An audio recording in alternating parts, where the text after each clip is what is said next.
my name is Beck and this is my partner Dave, and we thought we'd talk to you guys about some Stormlight spoilers and what characters we like and just have a chat. So that's what this video is going to encompass. Yeah, so spoilers, right? Yeah, heaps of spoilers. So if you haven't read the Stormlight books, then don't watch this video.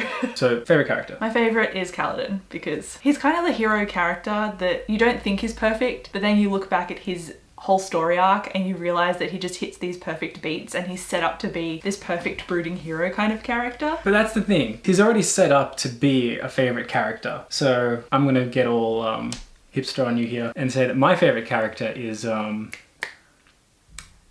Elhokar. He's got the best character arc, I think, out of all of them, mainly because it's so relatable. I think because it doesn't get to be fulfilled, that's why it's so emotive. The thing about Elhokar is Brandon wrote him in a way that you kind of do come around to him in book 3. Yeah, I didn't really clock him very much in the first 2 installments. I loved him all throughout because the thing about Elhokar is he's the most relatable to me because he's the guy who's just trying. He's always trying and he's born with a certain personality. He's born into a whole bunch of privilege. And expectations. And expectations, yeah. And he's this guy who, despite having everything that he'd ever want and need, and he does come across as spoiled and selfish and stuff like that, but he's a character who realizes these things about himself and he understands that he has all of these things not wrong with him, but he understands that he has these flaws. He's very self-observant and he wants to be better. He really does want to be better, despite the flaws that he understands about himself. But that doesn't click until a little bit later. Yeah.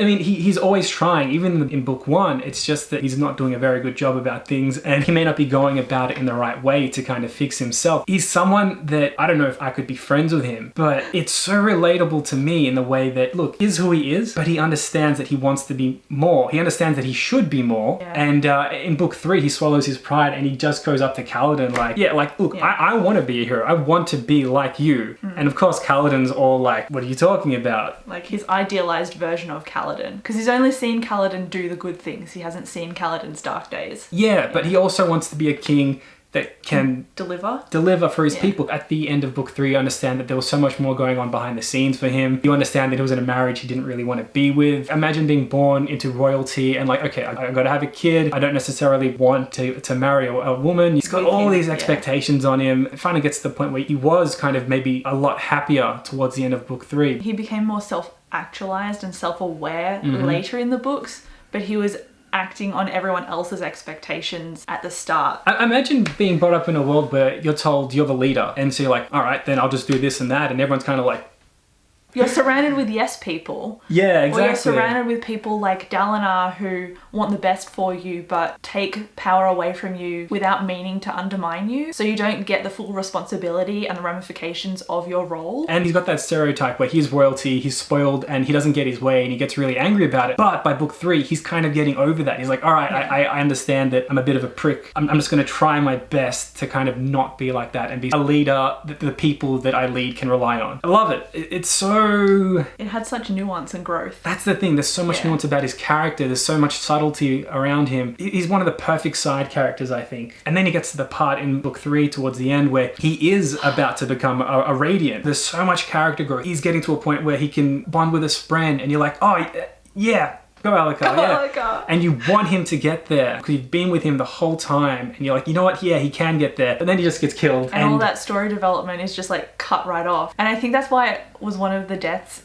in this series that hurt me the most, because it was a story arc that was incomplete. It hit me where it hurt. But you know, at the same time, at the end of book 3, when Wit goes back to the battle scene, he goes to a certain spren that's been kind of hiding there. I'm interested to see in the next book what Wit does with this spren that was kind of like kinship to Elhokar. Yeah, you know? yeah. And what's going to happen with him. Like, what do you do with the spren that was about to become half of a Radiant? Kind of stuck part transformation. Yeah, so is it going to look for like another person to bond with, maybe who's someone who's like similar to Elhokar? Like maybe it could bond with his child down the line, maybe there's a bloodline thing there, a link. I don't know. It's probably just personality wise, isn't it? Maybe, or it could even bond to Renarin, because the way that he bonded his spren, it wasn't like the standard spren, I think it was a corrupt spren. So could that like save him from his corruption, but it's still not quite the right fit? I don't know, I'm excited. But anyway, let's get back onto talking about characters. We mentioned Kaladin, we've talked about Elhokar, but Dalinar, do you like him? Oh yeah, Dalinar is everyone's favourite character by book 3.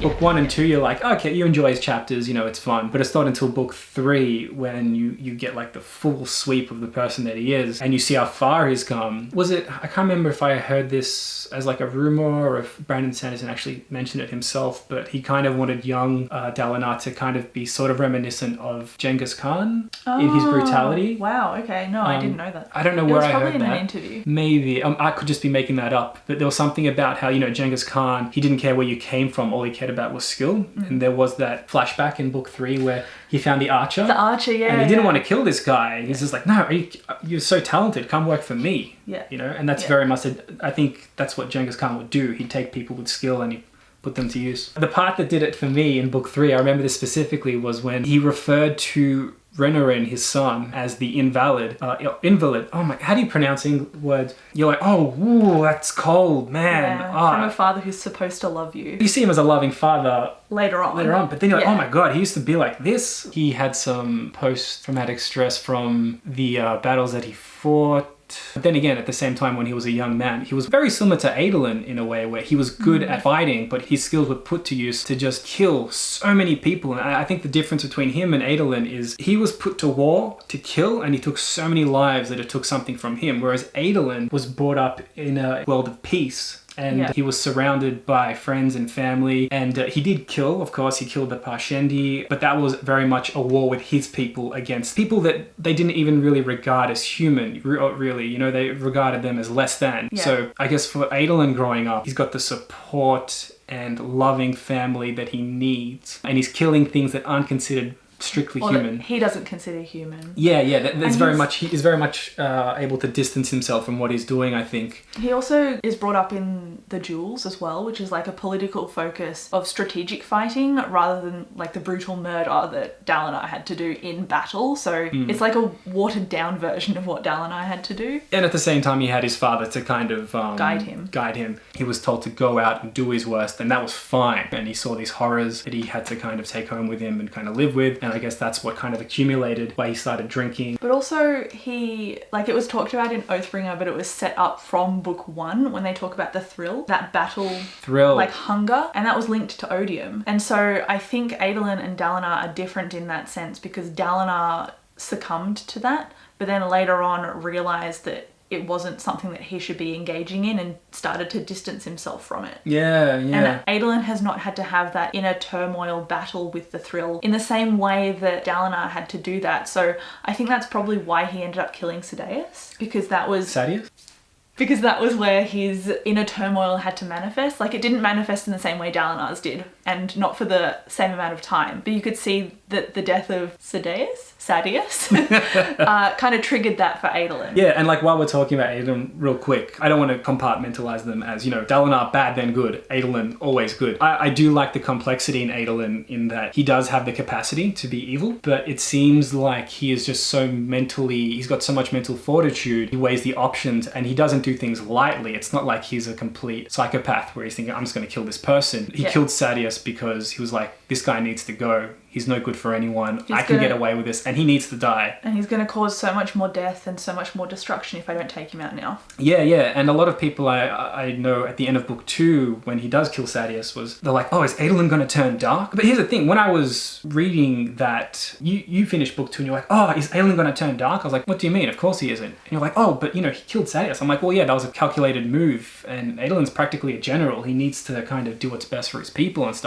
I have since grown in my opinion from then. It's like, it's not that he killed him in cold blood. In a way he kind of did, but it's not like he thought, I'm gonna relish killing this guy. Yeah, Adolin, I love Adolin's complexity in that he says that he's not a good man, but at the same time it's also about him. It's not about, I don't think he's all about good versus evil. He understands that there are actions and consequences, and he felt that he needs to take the action to kill Sadeas. I think that's an interesting point because Kaladin also realizes that in terms of the class system as well.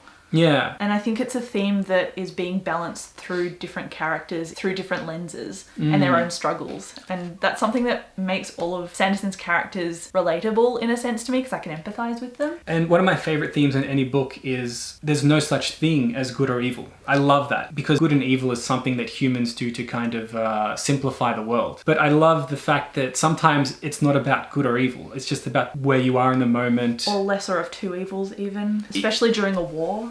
Yeah, especially during war. It's like, there's no such thing as good and there's no such thing as evil. I'm going to make this choice and I'm going to have to live with the consequences. Unless you're Moash, in which case you can burn.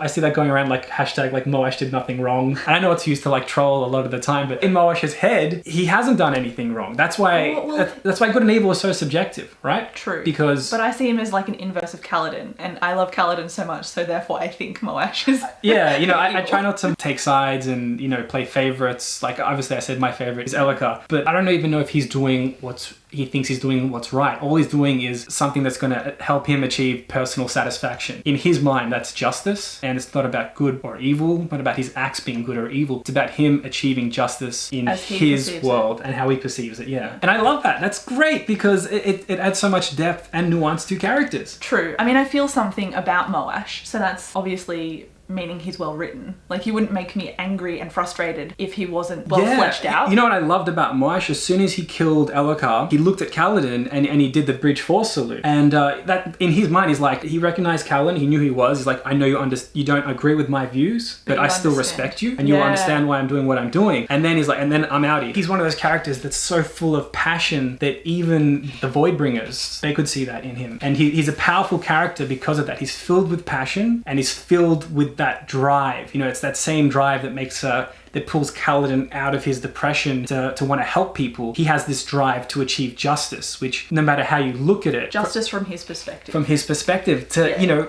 to help people. It's so complicated. It comes back to Elhokar. He wasn't even aware. Elhokar didn't even realize that he was having such a profound negative effect on Moash's life. You know, it was one of those things where it was just lost in the books and you know, the paperwork. But that was, again, at the beginning of Elhokar's journey. So he hadn't stepped up to the plate either. Yeah, and you see the ramification is the cost of human life, and that is what ended up, it was like full circle. I guess his character arc got cut off, but I don't know what to call it, but like it closed the circle with his death. Moash understood Elhokar as his character as evil in a sense that you wronged me. And of course, he didn't understand all the nuances about Elhokar's character and the journey that he'd been through. And at the same time, they were put into a situation where there was no room to talk, there was no room for reasoning. All he saw was his goal, and Moash, he achieved it. Yeah. You know, he's a very, very strong character. And Kaladin's almost trained him to be that strong. Like when he was first fighting the Parshendi and how they brought him into the air, and he didn't even hesitate and he immediately adapted. Like Kaladin has trained him to be an ultimate foe almost. And I guess we should get to Kaladin as well. So everyone loves Kaladin. He has such powerful chapters. He has such powerful pivot points in his journey as well. He's very relatable in the sense that he's admired that he's able to kind of pull himself out of these dark corners in his life. And his main driving force is because he wants to help people. But then again, of course, he gets knocked down and around because he can't help everyone. But he comes to realize there's a lot of growth with Kaladin. A lot of Brandon's characters aren't those stereotypical heroes where their parents are dead and this and that. That's something else I like, that his family are still around. I loved how he kind of went back and visited his parents. His brother died and that set him down a certain path. But he feels he's got to be responsible for everybody. So I think he would have ended up on a similar path regardless, because he feels too much. It's a great strength and weakness to have in a character. And of course, by the end of book 3, by the end of Oathbringer, he realizes that, does he come to terms with that he realizes that he can't save and help everyone? Like, it's just outside his, because, you know, he found two warring sides killing each other, and both of these sides he had trained and wanted the best for, you know, and then all of a sudden they're all pitted against each other and they just destroy each other. That was very powerful for me. Yeah. I think that was a great imagery where he's ready to defend this group that he's with, and his enemy is this group that he helped beforehand, and they're fighting for their freedom, and these people are fighting for their survival that he's with. It also links to something you said earlier with Adolin not seeing the Parshendi as people, because now we've had Kaladin's experience as realizing and humanizing like the enemy when really they're the Voidbringers, not the Parshendi. Like Kaladin and the Alethi are the Voidbringers. So it really sets it up in an interesting pivot point, and it's humanized everybody, and Kaladin is now in this dilemma of who is supposed to make the right choices when there don't seem to be any right choices. Yeah, so I think it come back to just choices. Yeah, so I think in book 4 he's potentially going to go off the rails again, but I'm not sure, because all of these revelations and the fact that initially in when he talked to Jasnah for the first time and Jasnah was like, let's completely destroy the Parshendi, and was basically for genocide,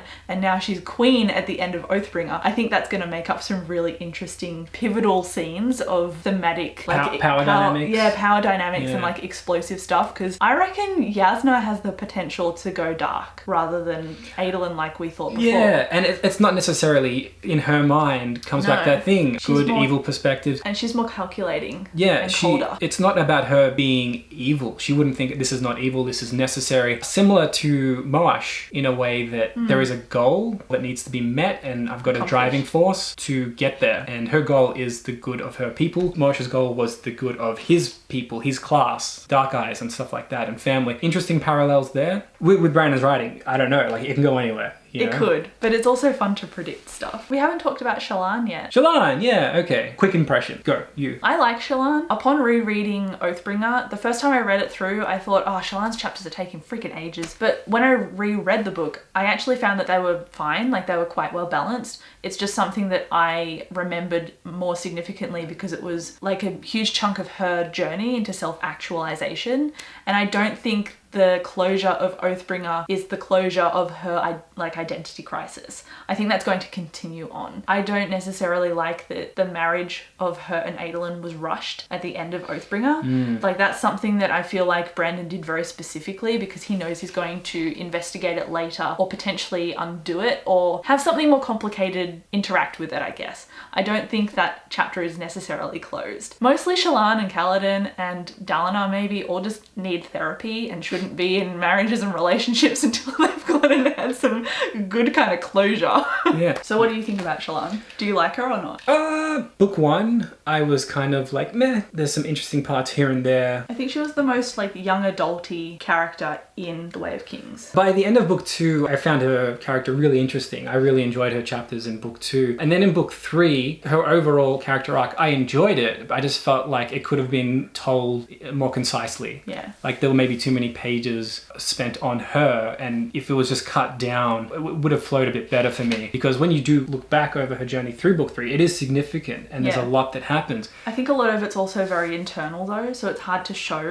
That might have been the reason why it felt like it dragged, at least for me on the first time, and you during your read through as well. And that's one of the things that I enjoy about books. I like action to be taking place in book, not necessarily like cool action, but people doing things and then realize, like, not so much internal monologues and stuff. Yeah, less talking heads and stuff. Yeah, or even like information dumps. I like to be taken along with the experience. And like slowly being fed information rather than, and then she sat down and remembered this story and thought of this and that. When nothing's really happening, it's all just her kind of sitting there thinking. It's not overly done like that. Like I said, like I didn't mind it. I just felt like if it was a little bit quicker, I would have enjoyed it more. That's true. There were a lot of flashbacks for Shallan as well to like make her character. Yeah, and in Dalinar's flashbacks, they were very start to finish, and they were very like there was a lot happening the whole time. Yeah, I found those very well situated. I wasn't like jarred at all reading those either. But I mean, that's also my personal views and values. Not that it's right or wrong. It's just like I come from a film and TV background. So I like to see less internal monologues and more outwards action to progress the story. More visual stuff. I'm a visual kind of guy. Do you want to talk about the love triangle or don't you care? Oh, like the love triangle for Kaladin, Adolin, and Shallan. I don't know. I didn't want Kaladin and Shallan to get together. Neither. Kaladin is sad and he needs to stay that way. He's not allowed to be happy. That's his character. And he needs to die alone. I don't Harsh. I don't think either of them would be good for each other either, because they're quite, I don't know, they're quite similar in their self-abrasiveness. Self-perceptiveness, esteem. esteem. Yeah, esteem. The way they were talking together in the chasms in the second book, I think they related so well because of the tragedies of their past. And trauma shouldn't be the only thing that connects characters. And also, it was a great basis for them to form a friendship. Yes. You know, not necessarily a romantic relationship, but a good friendship with one another. And one thing that oh man, I wish this wasn't written this way by Brandon, but Kaladin, he did that stereotypical thing where he said to Adolin, oh, you know, I'm going to let you have Shallan. And then of course she said, well, it's not up to you, it's my choice. And I get that, but it is such a stereotype and it has been used so often. And you get the sense that Kaladin is smarter than that. Yeah. Up until that, like I was surprised that his character was saying that, because from what I'd read beforehand, he's quite perceptive and he's quite thoughtful, and he wouldn't say something like that. He'd already know that Shallan's relationship prospects don't belong to him alone. You know? Yeah. So when he said that, Adolin did something similar like that as well, and it was like love triangle tropey. yeah, and I didn't enjoy it. Yeah, he was like, oh, I will let Kaladin have you. Like, what is that supposed to say about how he views women? Like, I don't think he would be written that way. Like, it seemed out of character. You have 3 books of character growth up to that point. Through all of their actions and stuff, you're like, these guys are smarter than that, obviously. And then they go and say that whole conversation, that whole chapter, I felt it didn't really fit well characteristically for me in Oathbringer. Yeah, it kind of, I think it was plopped in there to satisfy the love triangle conclusion,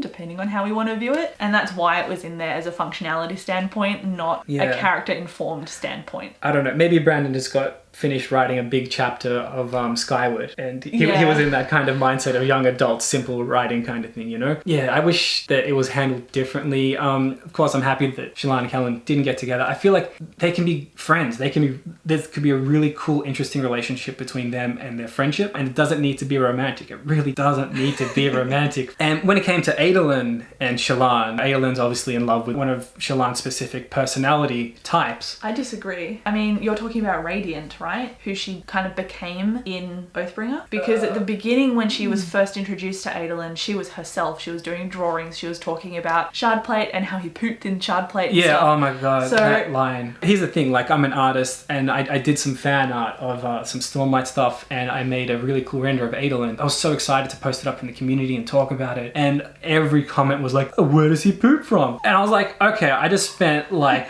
several weeks of my life making this really cool thing, and I was trying to figure out how intricate Shardplate is and how it moves and stuff, and all people wanted to make is poop jokes. I get that it's the internet and I shouldn't expect much, but come on, man. I think that she was her authentic self at the beginning of their relationship, but because she was trying to wear too many hats and have too many responsibilities and kind of become this underground person with veil and trying to take on too much, she split herself up too much. So yeah, and I mean that's one of the things she's trying to figure out in book 3 is, you know, how far can she push herself, how, like, who is her true self that she's comfortable with. She's got a very interesting journey. It's something that I found quite fascinating. I think Adolin saw her authentically, so their pairing makes sense to me, but I just found it quite rushed. Like, I think they should still be courting or something. They don't like know each other properly yet. Yeah. The fact that they're already married is just too fast. And I do like the interesting fact that with Adolin, just to go back to him really quickly, Adolin he's kind of a Radiant, technically, even though he shouldn't be one, because Adolin is one of those people who's just born, like some people are born with certain talents and strengths, and Adolin's strength is in his mind and his mental fortitude. There's no broken part of him that needs to be filled by a spren. And you know, broken, we say broken, that's how they kind of simplify it, but obviously it's more complicated than that. Adolin, he was never bonded to a spren, but somehow he's kind of bonded with Maya, who is his Shardblade. And that's quite interesting, because technically he should not be a Radiant, but kind of technically he is. And I find that really fascinating.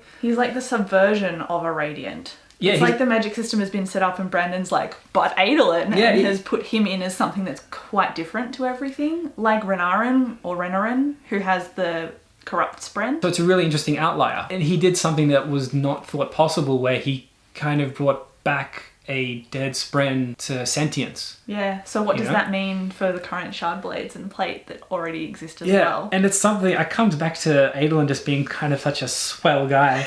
You know, he's just like, it doesn't matter that you're dead, I'm still just going to take care of you anyway. It's like, I'll still respect you. I really like Adolin's character because he's someone that you kind of end up respecting. Yeah. But for all the right reasons. Yeah, I mean, I understand why people might not like him at the start, because he's born into, like Elhokar, born into like such a privileged position, and it shouldn't take other characters going through it in order for him to recognize that position, but it kind of did. And now that he's stuck up for Kaladin and he, you know, jailed himself for the amount of time that Kaladin was jailed, he's starting to break those barriers down, at least in his head. Like you said, he's got such strong mental fortitude, and he's starting to put that into use. And you look at a character like him on paper, and what he's gone through, and he should be broken. So much bad stuff has gone wrong with him, but he's just got that mental strength to kind of push through it all, and it's something that so many people would just be like jealous of. And Adolin's one of those people where he recognizes what he's born with, and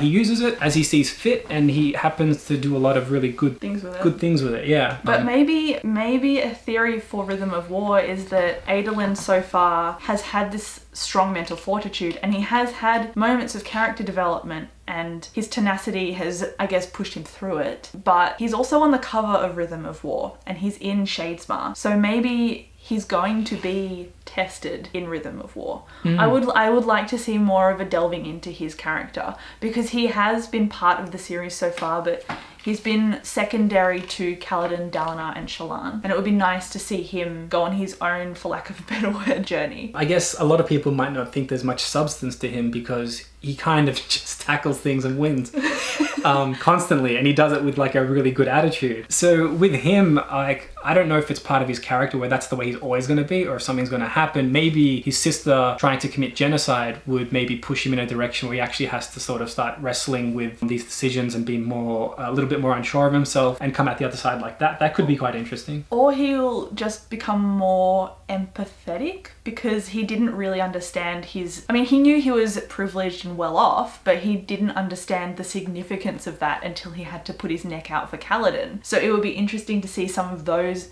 beats and themes in Rhythm of War in a different way, maybe with hierarchy or with the war itself, like you said, with the Parshendi. I think that would be really interesting. Yeah, that's a good segue into what we want to see from Rhythm of War, or what we'd expect, or, some cool predictions. And Szeth, we haven't talked about Szeth. Oh, Szeth! I actually don't really mind Szeth. I don't like or dislike him. Oh, we've got to talk about Szeth and Lift. Yes, of course, Lift. We'll go Szeth first. So Szeth, I really enjoy his characters' chapters. I really enjoy his progress throughout the books, his story. A lot of it has been kind of up to chance, and a lot of people don't like it when pure chance influences a character's pivot points on their journey. Yeah, that's a good point. But I think that works thematically for him, because he's never, up until book 3, he's never really felt like he had a choice, or he had an option. That comes down to faith and beliefs and how people are driven and pulled along in life by them. That's kind of like a parallel to Elhokar, because Elhokar didn't really have much choice. He was just king.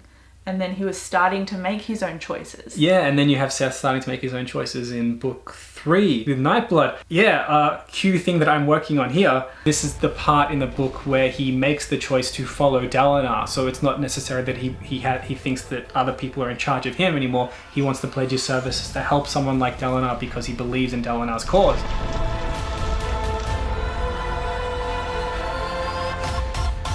Yes, so Szeth, I'd like to see him starting to make more of his own choices. An interesting arc that he'd probably have to follow would be, I feel like he's going to be more of a side character in Rhythm of War. Because all he can do is help Dalinar. But I think because Dalinar and Jasnah are so close, but Dalinar is going down the honourable route because he's bonded with the Honor Spren. And he's one of 3 major Spren. Because he's bonded with the Honor Spren, he's going to make the just choice, and Szeth will support him, and Jasnah will make the calculated choice. So I think there's going to be some sort of clashing of those 2 characters. Yeah, so it could follow the theme of how much do you owe to your family? Is your relationship with them an expected blood right, or is it something that can be quite subjective? And whether or not someone is your family or not, you have to find yourself in conflict with them to achieve your ideals in opposition to theirs. Yeah. And that's also an interesting point on Jasnah, because she was going to kill Renarin and she didn't. Oh yeah, I forgot about that. Yeah. So she's already demonstrated that she can't hurt her family. So yeah, I guess that was a moment of humanity for her. Yes. So she's not purely calculating, obviously. No, but that tends to dominate her personality because she knew that her race were the Voidbringers before everybody else did, and she didn't convey that information to everyone else because she knew how emotive it would make everybody, whereas she made the hard choice. So maybe she's going to have some hard choices facing her family. I think she's definitely going to be one of the most interesting characters arcs in Rhythm of War. Yeah, because we haven't really seen her change much in the first 3 books. Like, she's kind of stayed as her character. Yeah, I feel like maybe she will get put into a situation where it will be quite hard for her. Like, something will be... It's not going to be so cool and calculated for her anymore. She's going to want to make that decision, but she's going to be maybe opposed by family and friends, and that's going to... I think we're going to see more of the humanity side of her. Yeah, and more of the inner conflict. We might see her flashback because she mentioned something in Oathbringer, and I don't think it was discussed. Something happened to her, so I think that might be paralleled in Rhythm of War, whatever that thing was. Really quick, we've got to talk about Lift. I don't mind her. I honestly didn't mind her at all. Have you reread them though? I haven't reread Oathbringer.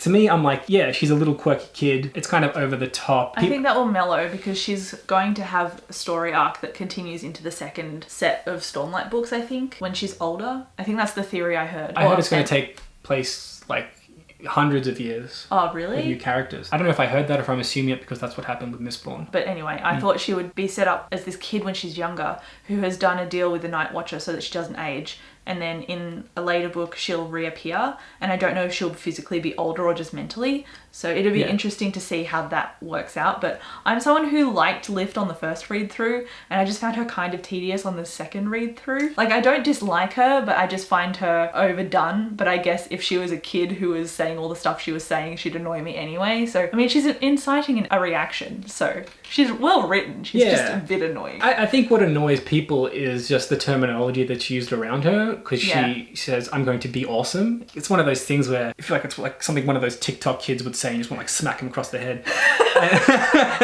But someone who hasn't downloaded TikTok. Yeah, I hate TikTok so much. You know, I think it's just the terminology around her. If you had her do the exact same actions and have her not be so kiddie and so immature if the terminology wasn't so immature and if she wasn't so immature about doing them, she'd be kind of cool. She'd be really cool. She's this person who can slide on things, and like, you know, it's reminding me of Tarzan. There's this Tarzan where he slides on all the tree trunks and stuff. That's so cool. Cool imagery, yeah. I guess I don't like that she doesn't have a depth yet. And her only really driving factor is to steal people's food. And that's not quite enough for me. So she's got to be built up in the next book, I think. Yeah, she's simple and she's fun. That's how I saw her, the character and her chapters. I think, she will get more complicated stuff happening to her in Rhythm of War. I think she will be more of a focused character there. Especially since there was that novella that came out that was just her.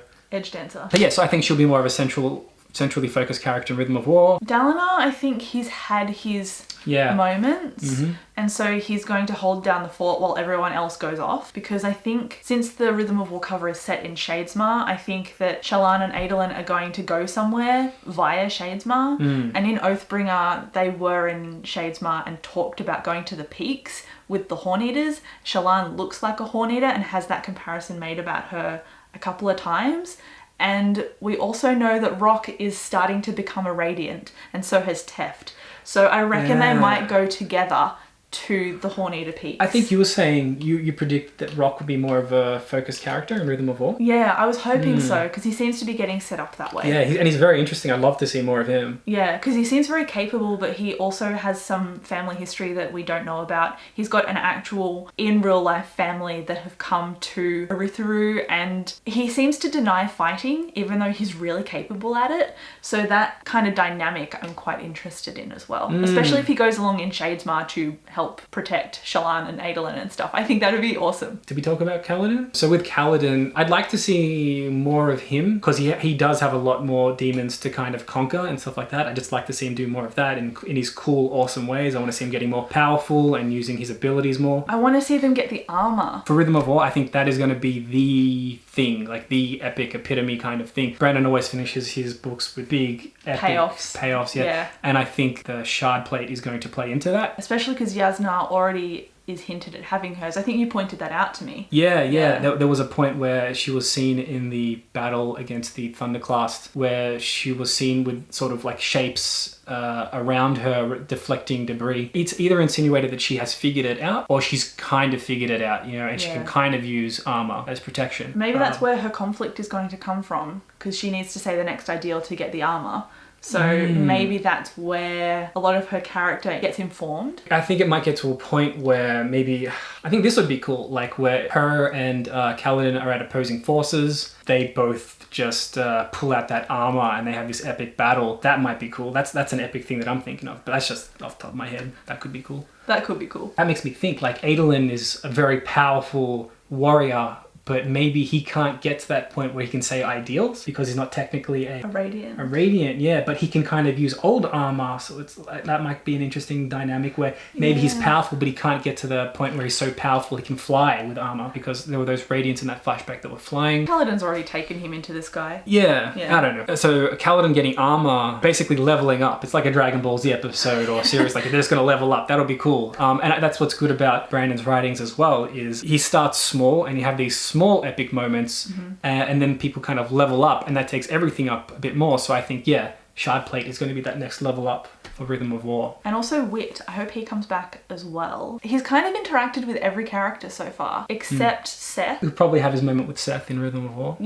Or Lift maybe as well, because I have the feeling that Lift knows a little bit more about certain goings on than she gives vocalization to. I don't know, she tends to make judgments based on what she thinks is good, and that makes me think that she's had to experience the bad in order to know how to do that. So she did go off and make a deal with the Night Watcher. So I feel like there's more to her as well. So hopefully Lift meets her too. So Kaladin, more epic stuff from him. That's all I want. Jasnah making in-depth character choices and maybe armor. Wit reappearing, the Spren of Elhokar. The Parshendi. I wonder if they're going to have more of a character thing. Yeah, what was Eshonai's sister's name? The thing about Eshonai, like, I wasn't really overly invested in their chapters, only because like there wasn't much physically happening. There was a lot of just talking heads and stuff like that. Yeah, I found in my read through that I was kind of skimming bits because it was mostly world building, which is pretty cool, but when you know it, you know it. Yeah, and with Eshonai, because she did end up dying, and they found her body at the start of the Oathbringer. And I was kind of like, I'm not really invested in them, so maybe in Rhythm of War there's more of that connection we can make with those characters, because they're going through some stuff. Yeah, they're all going through it. I think Eshonai, when she passed away, it made me actually quite emotional, which is like not quite the same as you, because it was tragic. That's the thing. So the thing about Eshonai's passing was she made a bad choice and then she couldn't overcome it because she got overwhelmed by corruption, and then she died because of that bad choice. Whereas her sister is now having the opportunity to make better choices. Yeah, actually, now that I think about it, it wasn't so like, oh, she's dead. Now that I'm actually thinking on it, the image of her just dead body found and then just raided being desecrated. It's kind of, it is so tragic, because you're with her through that whole journey in book 2, and then you see the result of that journey, which is just death. It is quite sad, actually. And she wanted to go through and have a talk with Dalinar and like work things out at the start. She wanted to explore. She wanted, when she was younger, she wanted to get to know people. Yeah, she had that curiosity, which you see as Dalinar having now, in a way, because he's starting to figure out what his brother knew. But, thematically, it made an impact on me. Yeah, so more Parshendi, that'll be more interesting. Hopefully a character that is more action oriented, and that's just something that I want. That's something I think would be cool. I would like to also find out who the other Spren are, like the major Spren. Dalinar's one, he's the honor Spren, but it's talked about in the world building pieces in between that there are 2 others. We haven't really mentioned Syl in this. And Syl is kind of, I don't know, she doesn't have a huge impact on me characteristically. I think she's just so stylized that she's easy to connect to. Yeah. Syl, keep doing cool, fun stuff. Because she's royalty, isn't she? Okay, we got a bit distracted, but we were talking about Honest Spren and Syl and the fact that she's royalty. I don't think Kaladin is built to have the same amount of capacity of responsibility as Dalinar. I don't know, I think he'd buckle under that kind of pressure, but Dalinar has come through it based on his past experiences as a general. I think Kaladin's just too young. He's quite young, isn't he? Yeah, he's like 20. Yeah. But yeah, so I think that's all the characters. Yeah, I'm looking forward to what's going to happen in that book. I think that kind of sums up what we think about all the characters. I think across all of them, we are pretty standard in like not liking Moash and liking the others. I think it's going to be interesting to see who likes Shallan and who doesn't, because I know a lot of people really don't like her. I'm like, she can just be a bit boring sometimes, but you don't actively dislike her. No. Like the stuff that she's going through is quite interesting, and it's fascinating to see how she handles it. She's not necessarily doing a whole bunch. Like she did fight that Spren in Oathbringer, and that was really cool. Yeah, and she fought the Spren in the city and under Orithru. So I wonder if those are going to show up more in Rhythm of War. Yeah, but besides that, a lot of her is just learning things and talking and information and stuff like that. So, you know, it's there, it's needed. I can understand why people are disengaging when she talks, because it naturally is a quieter spot in the book. But yeah, hopefully her chapters are just more concise. Also, one more theory. I have a theory that they're going to run into one of those other like shadow beings that were under Orithru that was in the city in Oathbringer and is potentially in the peaks, because I think Vivenna, who was going there before in Oathbringer, she was talking with the crew in Oathbringer when they were in Shadesmar, and there was talk about like a corruption somewhere or having cut off communication from somewhere. So well, that's the thing. They're the bad guys now, aren't they? Yeah. They're the big bad driving force. Like that's where all the conflict is going to come from. That's who ODM is connected to. Yeah, these big powerful Sprens and what they control, and that's going to be the major source of conflict now. Yeah. I want to know if more than Shallan can actually fight that kind of foe. Maybe Jasnah can. That'll be interesting. Anyway, yeah, we're both really excited for Rhythm of War, so please let us know your thoughts. And leave us like an emoji or something in the comments. Like leave us a sword or something if you got up to this point in the video, because we'd genuinely like to know how far you got in. But thank you so much for watching. Have a chat to us down in the comments. Let us know what your thoughts about all of the characters are. Let us know whether you like love triangles or not. I'm probably guessing not, but we'll catch you in our next video, and thank you so much for watching. We'll talk to you in the comments. Bye. Bye.